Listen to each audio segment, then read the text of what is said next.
3/4. Oliver Sloup joins us right now. He's with Blue Line Futures in Chicago. Oliver, big divergence here between the corn and the soybean market. It's like two completely different markets.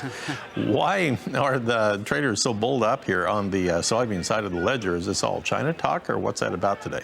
I think that's part of it. Obviously, last week we got some new news, a fairly friendly USDA report in our mind. The market didn't quite react as you had thought, and we kind of broke down on Friday, and I think you're seeing some bargain buyers step into the market. On top of that, we have China's vice minister in Washington this week and expected to get some NAFTA talks as well by Wednesday.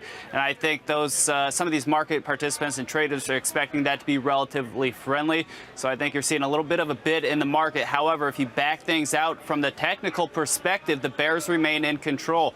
We've been making lower highs and lower lows for the past couple of weeks. 1027 is going to be a big barrier for the bulls to get out above on a closing basis. This represents a 100-day moving average as well as a 50% retracement on the year. If the bulls cannot get above this, I wouldn't be surprised to see funds liquidate a little bit more.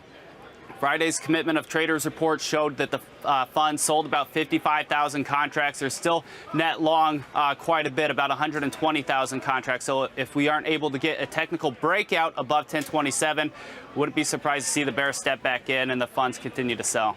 How are they positioned on the corn and wheat then?